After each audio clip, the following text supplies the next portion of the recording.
Welcome to another biology video. So in this video we're going to discuss atomic theory and bonding. So this video covers all the concepts that you need to know under this topic. So some books will call this topic as atomic structure. Some will call it as atomic theory. So it's just one and the same thing. So we'll start with discussing atomic theory or structure. Then we'll come to chemical bonding. So here you are going to know the ground state electronic configuration. We're going to discuss atomic orbitals and all the different types of chemical bonding that you can find as far as biology is concerned. So what is an atom? So we know that an atom is the smallest particle of a living cell. It's the smallest particle of a living cell, and we understand to say that all living organisms are made up of atoms.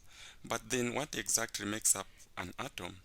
So we know that an atom is made up of three things. So we have an atom. So this atom is made up of three things, and these are, you're going to have protons, then you also have neutrons, then you're also going to find electrons. Okay, so all these combined together, these are what will make an atom. So amongst these particles, so a proton will be denoted as P, neutron N, then electron will be small letter e. So amongst these particles of an atom, protons are positively charged, whereas neutrons, these do not have a charge, they are neutral, so it's 0. Then electrons, they have got a negative charge. Then when it comes to how these are distributed in an atom, how these particles are distributed in an atom. So an atom is going to have a nucleus. So inside the nucleus, that's where you're going to find positively charged particles, which are protons, as well as these neutrons. These two are found in the nucleus. So this is what we have here. This is the nucleus. So in this nucleus, you're going to find protons. We are saying that protons are positively charged. You're also going to find neutrons. Neutrons do not have a charge. Then surrounding this nucleus is going to be what we call, this is a shell. Then you can have a number of shells. Okay, so these shells will be surrounding the nucleus. So what are contained in these shells? So in these shells, this is where you're going to find negatively charged particles of an atom, which we call electrons. So these electrons, they orbit in the shells. That is, they rotate around the nucleus through these shells. So you're going to find these electrons in the shells. Okay, so I can denote these as, let's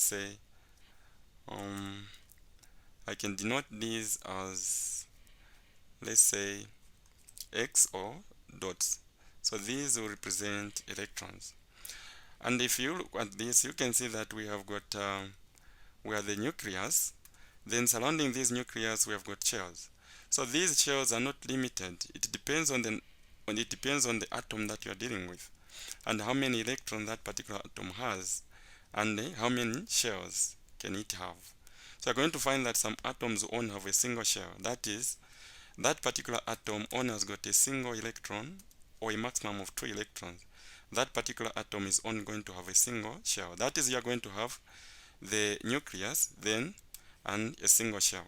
So we're saying that these electrons, they rotate around the nucleus. So they do not just stay idle in these shells. They rotate surrounding this nucleus. Okay, surrounding that nucleus. But if you look at these are negatively charged. We are saying that electrons are negatively charged, whereas protons are positively charged. So there is electrostatic force of attraction between positively charged nucleus as well as negatively charged electrons, which are found in the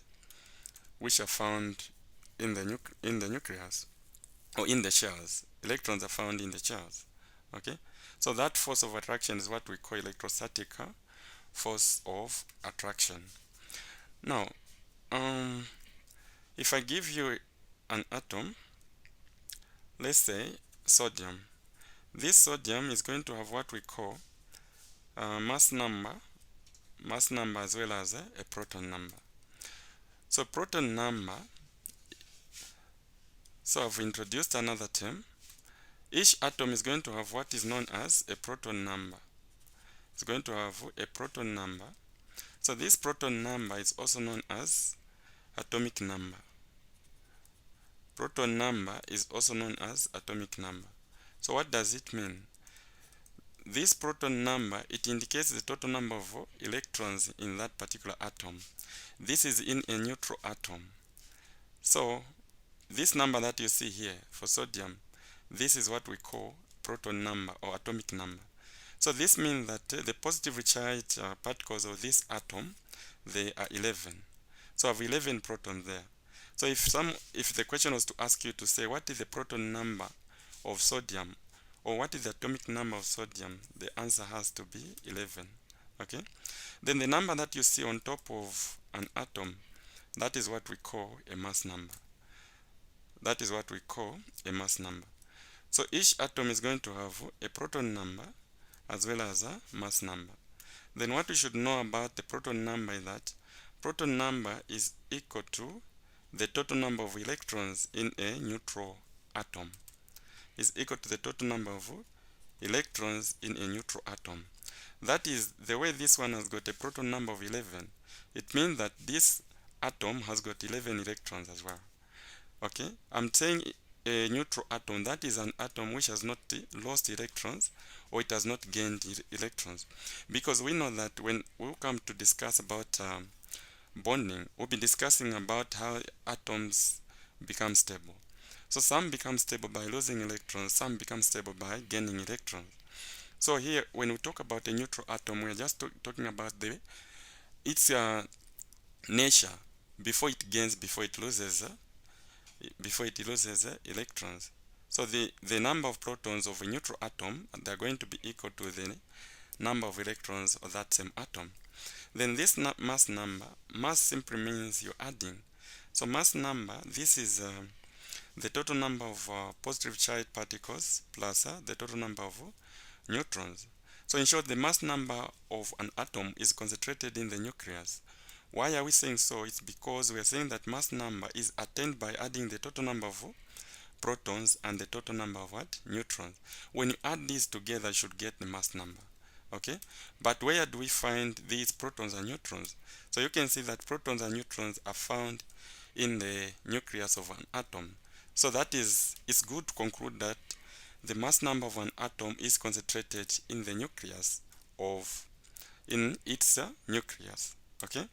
So that is also to say that if a question was to come to say a particular atom, let's say atom X has a proton number of, let's say, 13, has a proton number of 13, and has a total number of neutrons of, let's say, 11.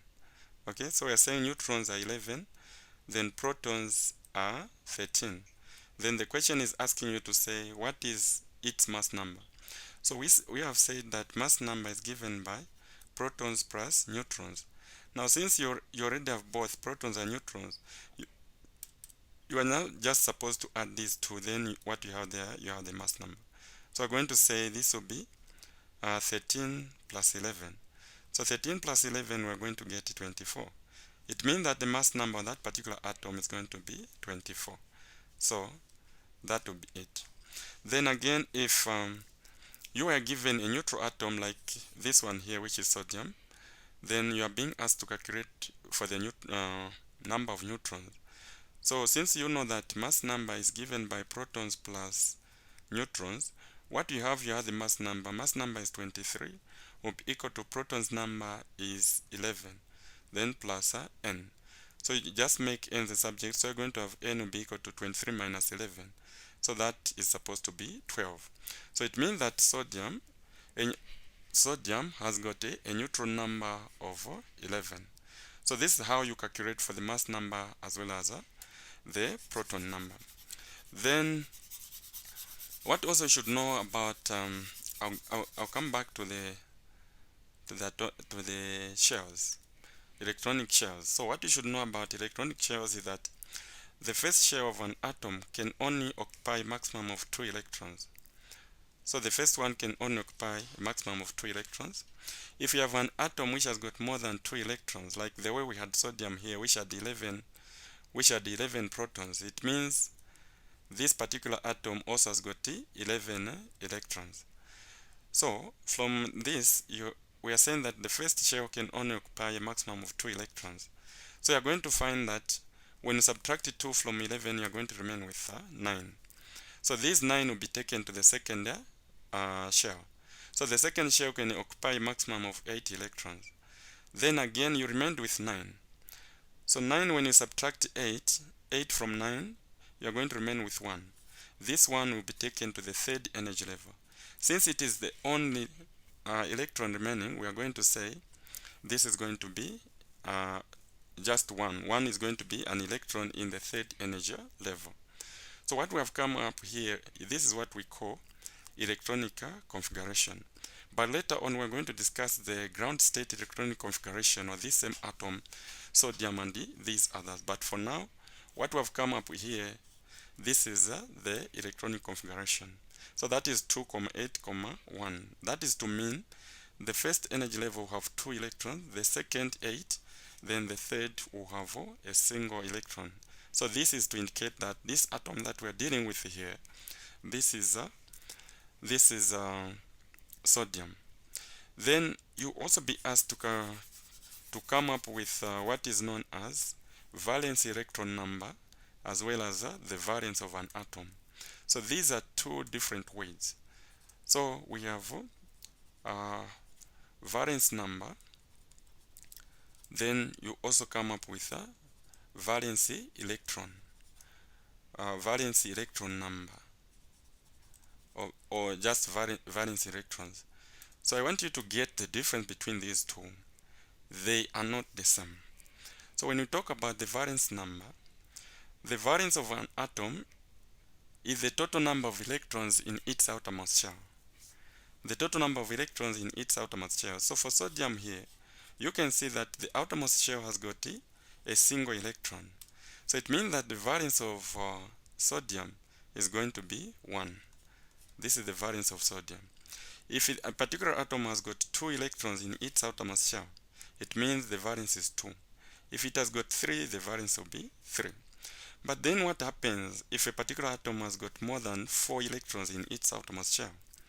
So if a particular atom, let's say we have electronic configuration 2,8, then let's say 6. So in this case, we are not going to say the valence of this atom is going to be 6, no.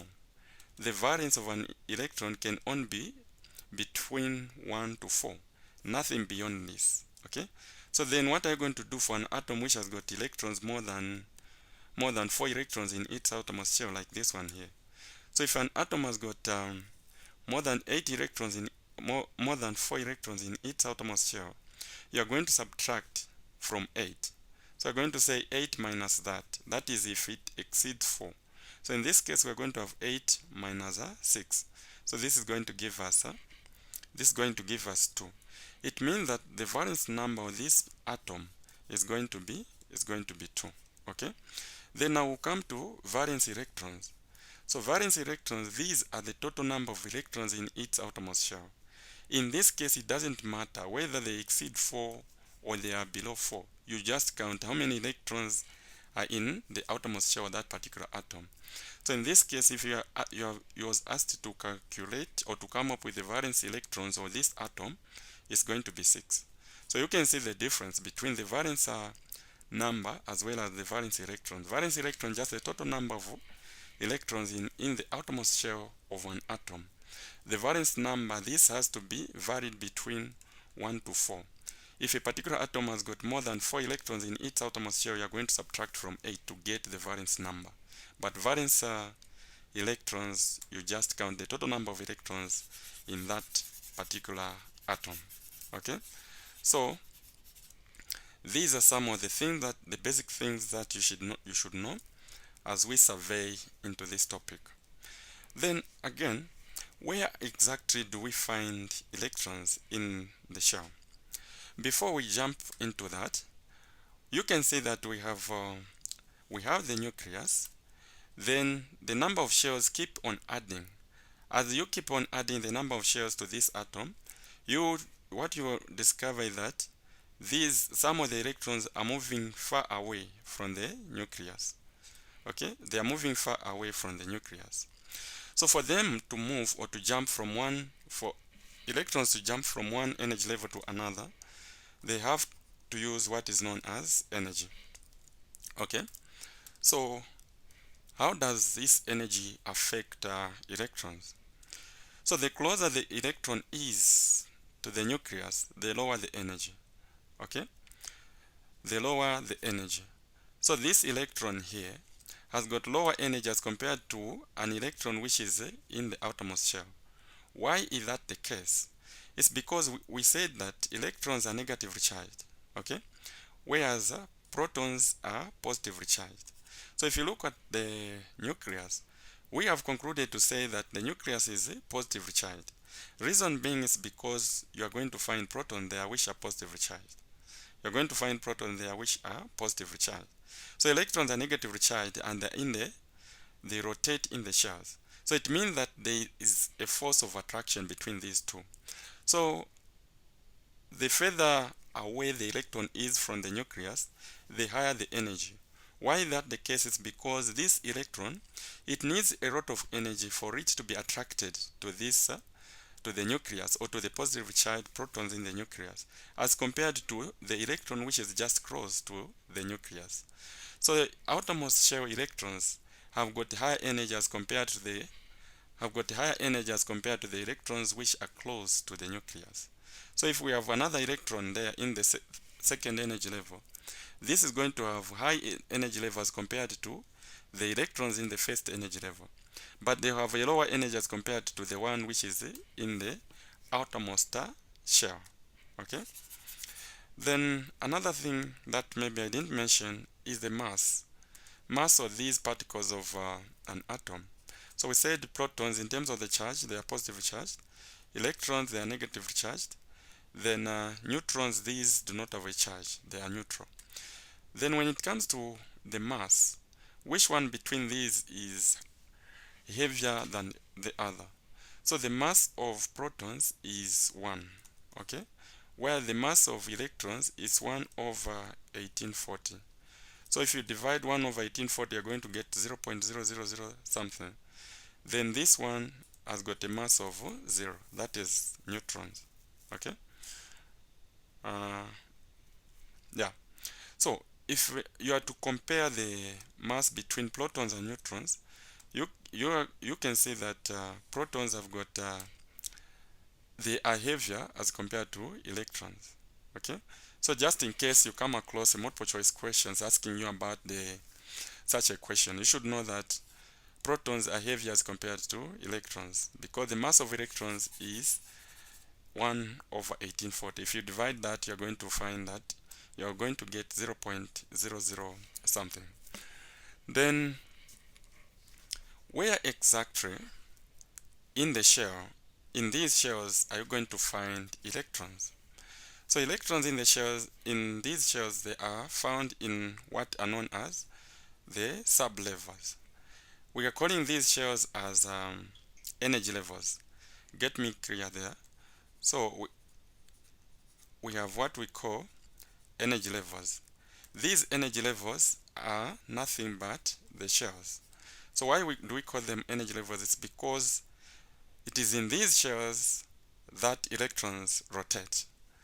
And for the electrons to rotate, they have to use energy.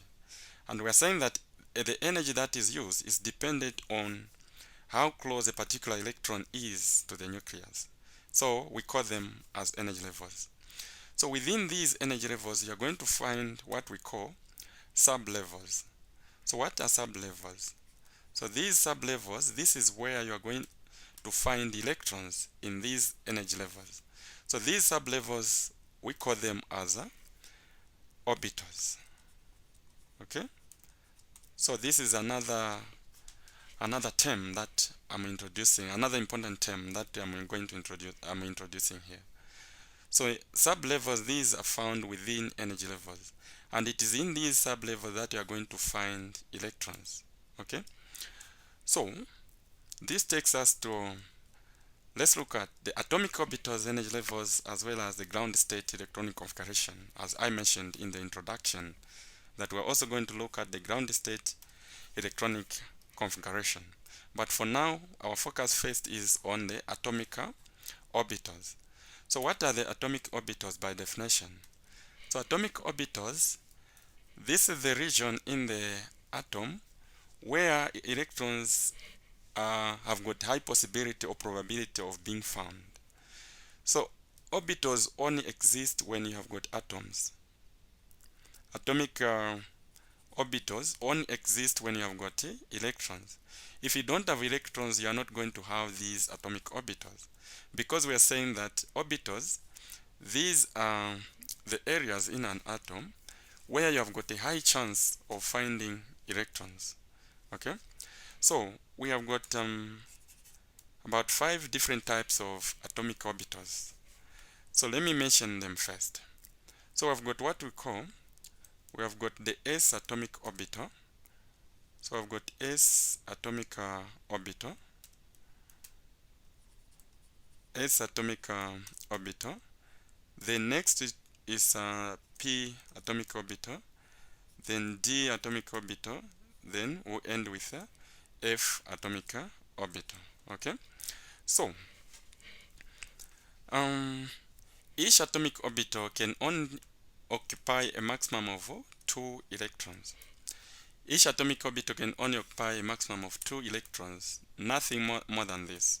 Okay, and these electrons in these atomic orbitals, they have to be in opposite direction. That is, if one is spinning up, one should be spinning down. This is how electrons are presented in the atomic orbitals. So here it means that we have got a single orbital. So it means that this orbital is full. If you have another electron, you have to take them to the next orbital. So let's do this. When it comes to, these are the sublevels. These are the sublevels which we call atomic orbitals. So these sublevels, you are going to find them in the shells. Okay, this is where you are going to find electrons in those shells.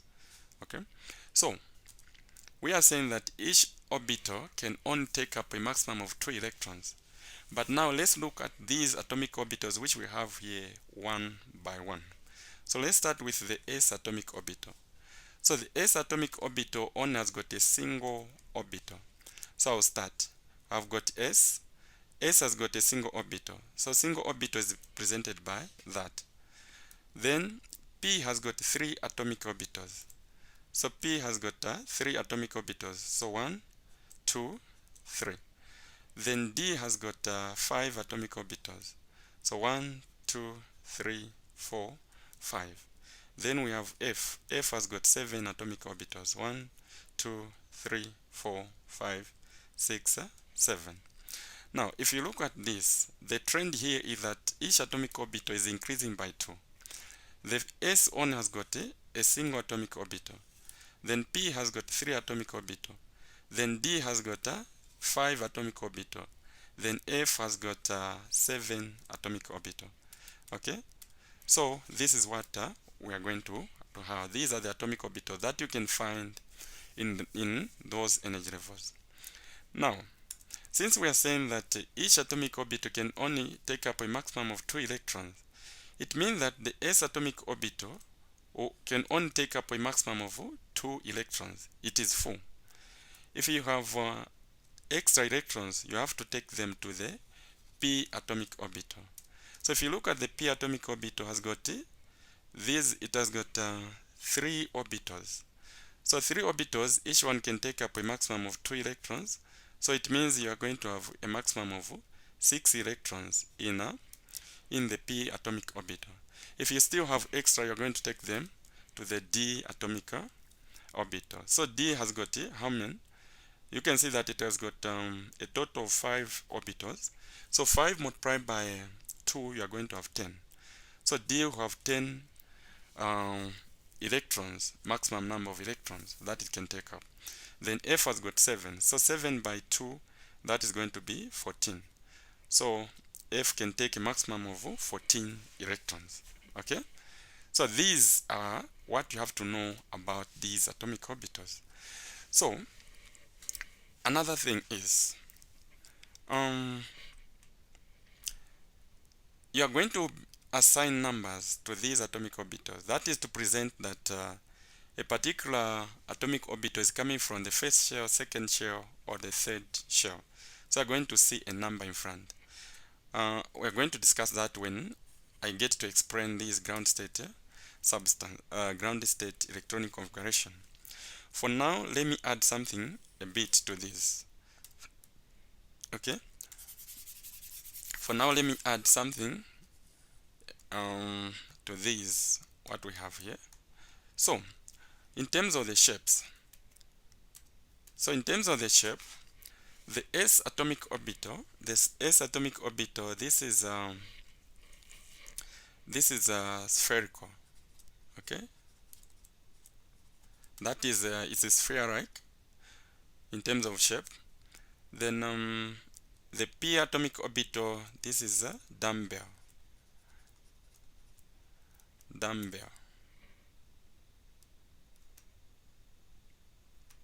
Okay, dumbbell. Then D, this is a clover leaf. These are in terms of the shape. So this one is F is quite complex in terms of the shape. So sometimes you're going to come across multiple choice questions. So when they ask you about the shapes, S in terms of shape is spherical, then P is dumbbell, then D is a clover leaf in terms of the shape. Then how are these arranged in the 3D? Especially we're going to focus much on the P atomic orbital. So P, we said that P has got 3 atomic orbitals, 1, 2, 3. So in space, in the 3D, how this one is arranged, how the P atomic orbital is arranged is it has got X, Y, and Z. Okay, it has got X, Y, and Z. So you are going to say this is the P, or everything here, this is the P orbital. So P orbital has got Y, it has got X, as well as Z. This is the 3D of P atomic orbital. So you are going to have these sublevels presented like this, or something like that. Okay, I'm not good at all. So okay, so you're going to have something like that. But my focus here is for us to understand. Okay, for us to understand what we have here. So we are saying that the P atomic orbital has got the Y, X, and Z. So in terms of, if you look at this, one of these is presenting Y, the other one is X, the other one is Z. So Y has got, we're going to call this as PX, this will be PY, then this will be PZ. So the 3 atomic orbitals of the 3 orbitals of the P orbital, they are PX, PY, as well as PZ. Then in terms of arrangement, in the 3D, this is how the P atomic orbital is going to appear. You are going to have Z, which is in diagonal. Okay, whereas these others will not take up this type of shape. So this is only valid for the P orbital. So you're going to come across questions asking you about these. So that is why I had to bring this one out. So from here now, let's get to understand these better, or in details. So let me bring an atom, a particular atom. Let's have oxygen. So we know that oxygen has got an atomic number of 8 and a mass number of 16. So if you look at this, let's come up with the electronic configuration, the general one. That is going to be 2. 2 minus 8, that is going to be 6. Okay, so it means that the electronic configuration of oxygen is going to be 2, 6. Then from here, what is going to be the valence electron number? The valence electron number is going to be 6. then what is going to be the valence number? Valence number is going to be 8 minus 6, so it's going to be 2. These are what I was talking about. So now what I want us to understand is I want us to assign these in terms of the sublevels, or in terms of the atomic orbitals. I want us to fill these electrons in the atomic orbitals. So we said that the s atomic orbital can only take up a maximum of 2 electrons. Then the p can take up a maximum of 6 electrons. So what you do here is this. What we are going to do here is this. So now this is taking me to the ground state electronic configuration. So for you to come up with the ground state electronic configuration, you start with the first shell. So the first shell, you are going to assign a number in front. So we're going to say 1s. So 1s simply means that this is the first shell of that particular atom, and in the s orbital. Okay, so you know that this one can take up a maximum of 2 electrons. We said that the s orbital can take up a maximum of 2 electrons. So 2 electrons, and we said that the first shell can also take up a maximum of 2 electrons. So it means that these two will be filled up in the s orbital. Okay, then you still have 6 more are remaining. 6 more electrons are remaining. So these 6, they should go in the second energy level. As you can see, you are in the second energy level. So here, as you move to the second energy level, then now you are going to assign 2s. Then you also have 2p. So these numbers here is to indicate that you are in the second energy level in the s orbital. Then you are also in the second energy level in the p orbital. Okay, so from there, you know to say that at this point you have 2 electrons in the first energy level. You are remaining with 6. You take them in the second energy level. In the second energy level, you have 2s and 2p. Okay, the second energy level only has got 2s and 2p. The first energy level only has got s atomic orbital. If you still have more, you go to third energy level. So now we're going to be using 3s. Next should be 3p. Then after p, what comes? It's d. Okay, so it ends here. The third energy level has got s, p, and d. Then if you still have some more, you are going to go to the fourth energy level. So this will be 4s, then 4p, then we're going to have 4d, then you add 4f. If you want, you can keep on going. You are going to have 5s, then 5p, then 5d, and 5f, just like that. So how do you now come up with the ground state electronic configuration? So how you feed in electrons, you feed them, you start like this. The way I've arranged these ones here, if I want to feed electrons, I'm going to start with this. Okay, then next it will be this, then next it will be that, then next it will be this, just like that. Then the other one is going to be like this. Okay, so I want you to see here what we're doing here is these electrons are being fed in this order. This is how you move. Okay, so you move in this direction like this. Okay, you even put an arrow. What do we mean by this? What we mean is that if you have fed electrons in the 1s, you still have some more. Next it should be 2s. If you still have some more, next it should be 2p followed by 3s. If you still have some more, it should be 3p then 4s. If you still have some more, you should take them to 3d, 4p, then 5d. That's how you come up with the ground state electronic configuration. So what I'm going to do here, let's come up with the ground state electronic configuration for this one. So what we're going to have here, we're going to say we have 2 here. After 2, we have 6 more remaining. So 6, they should be taken to the second energy level. Second energy level is this one. In the second energy level, we have 2s and 2p. So how are you going to distribute your electrons? So which one are you going to start with? So we said next should be the 2s. So you know that s atomic orbit can only take up a maximum of 2. So you're again going to say 2 in here. Then 2 subtract them from 6. So 6 minus 2, you have 4.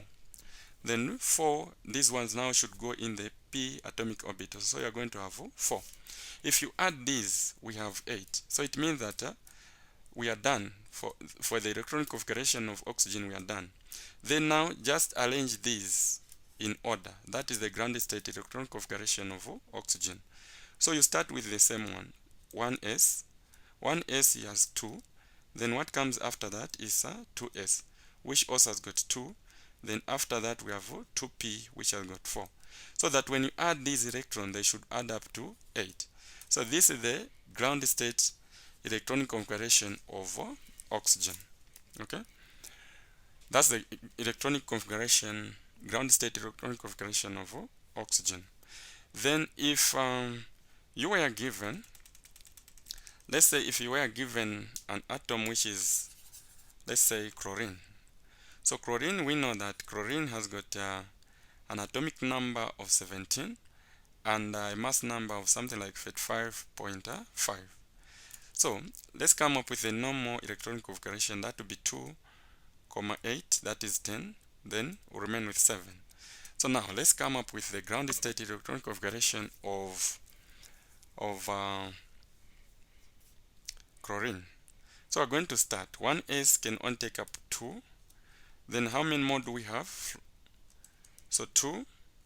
Then we still have 15. So these 15 should be taken to the second energy level, but the second can only take up 8. So in the second energy level, we have 2s and 2p. We said that 2s can take up a maximum of 2. So you put another 2 here. Then how many are remaining? So 2 there. How many more are remaining?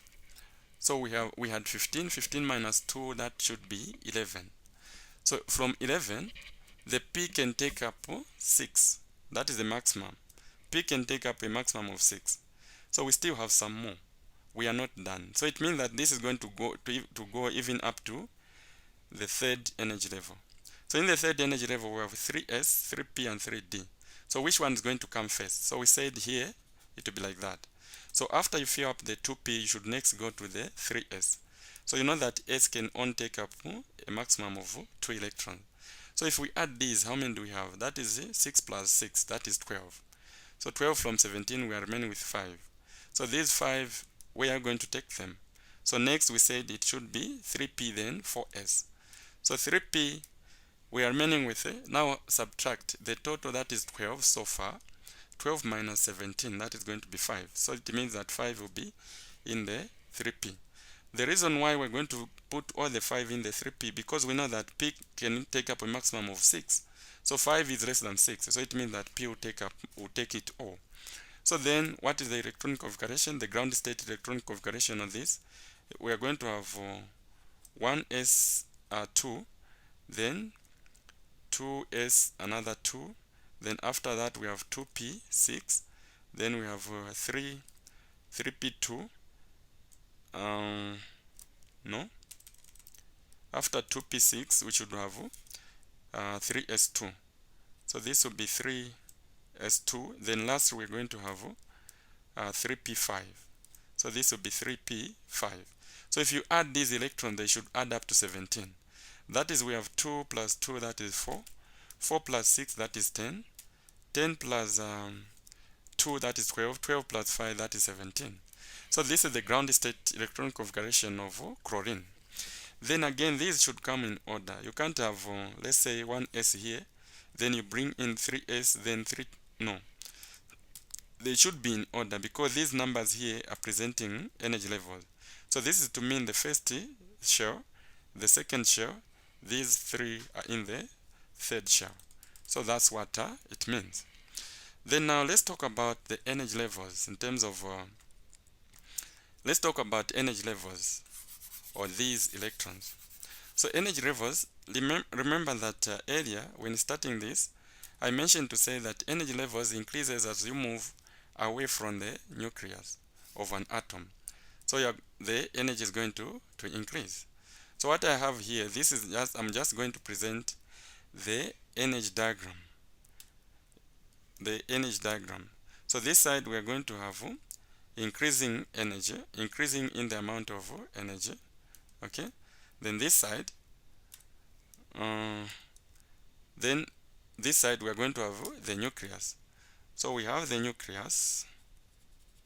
This side we have energy. So that arrow is to show that energy is increasing as you move away from the nucleus.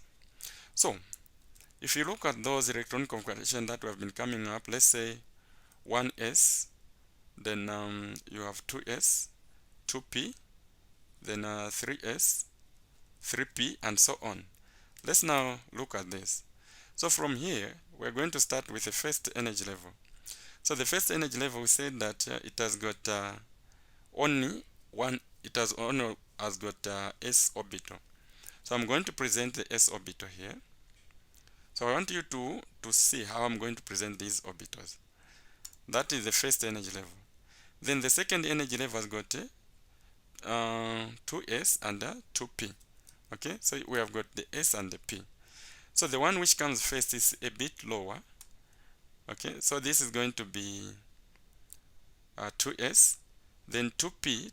Remember that p has got 3 atomic orbitals, so we're going to have 1, 2, 3. Then we move on to 3s.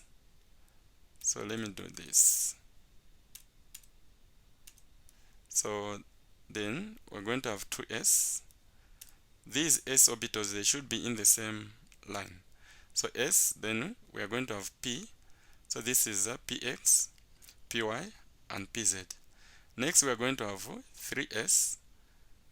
And so in the third energy level we have 3s, 3p, and 3d, but I only show 3s and 3d. So that is s atomic orbital. Then p, another 1, 2, 3. Okay. So what do we have from here?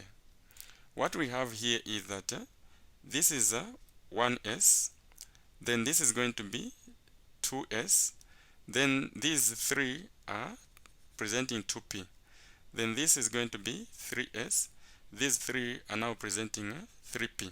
You can keep on going like that. So there's one thing here which I want you to observe. These s orbitals, they are in the same line. Okay, so is the same, just that I'm using, this is rough. So is the same, these p atomic orbitals, but that is not my interest. My interest is, let's come to the second energy level. So the second energy level, you can see here is that the second energy level has got 2s as well as the 2p. Despite these being in the same energy level, it is found that p has got higher energy as compared to the 2s, despite them being in the same sublevel. So p atomic orbital has got high energy as compared to the 2s in the same sublevel. The same will be true in each and every shell, starting from the second starting from the second shell. So s has got lower energy as compared to the p atomic orbital in the same sublevel. That is why when presenting here, the s is a bit lower than the p orbitals. The same there. So this is how you present the energy diagram. So we said that one s can only take up, or s atomic orbital can only take up a maximum of 2 electrons. So we're going to have 1, 2. If you still have some more, these will jump there. If you still have some more, you're going to do this. This is the alpha-bow principle. I know you have learned this in chemistry. So that is these electrons in the same orbital, they should be in opposite direction. They should be spinning opposite direction. Then again, if you have you start feeding in a single electron, so 1, 2. If you still have some more, let's say you have 4 more remaining, then you are going to feed in 1 here, 1 there, another 1 here. Then you have 1 more remaining, then you start all over again, 1. So 4, it means they are done. So that is what we're going to have. So this is how the energy diagram is going to be presented. So you can see that the closer the electron is to the nucleus, the lower the energy. So this one is going to have lower energy as compared to the 2p. 2p is going to have lower energy as compared to the 3p because those are in the third energy level. So this is about the energy levels as well as the ground state electronic configuration. So by now you should be able to know or to answer questions based on atomic orbitals, energy levels, as well as if they ask you to come up with the ground state electronic configuration. Okay, so in terms of the atomic structure or atomic theory, these are the basics that you need to know at this point.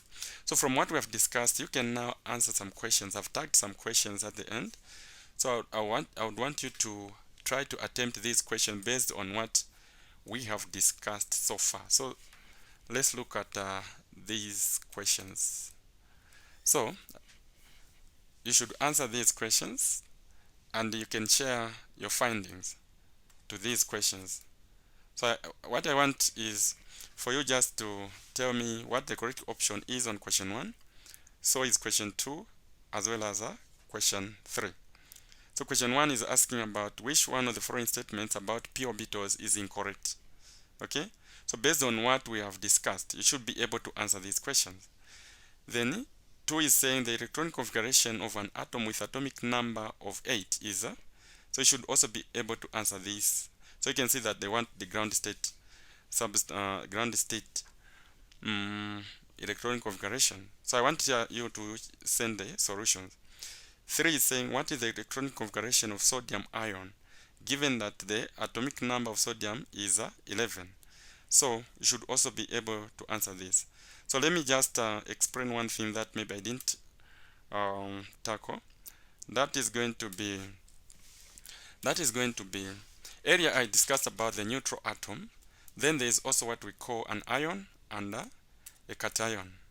So a neutral atom like sodium, if you have got sodium 1123, this is a neutral atom.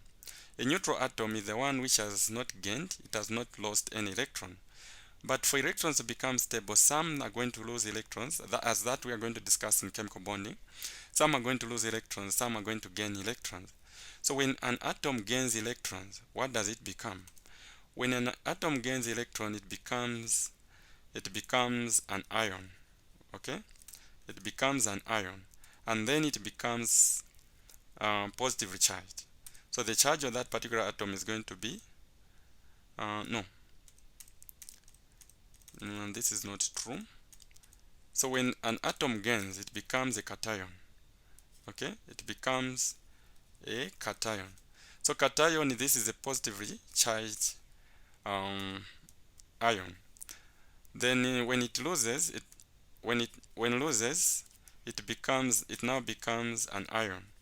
So an ion, this is a negatively charged atom. So a good example, let's use this same sodium.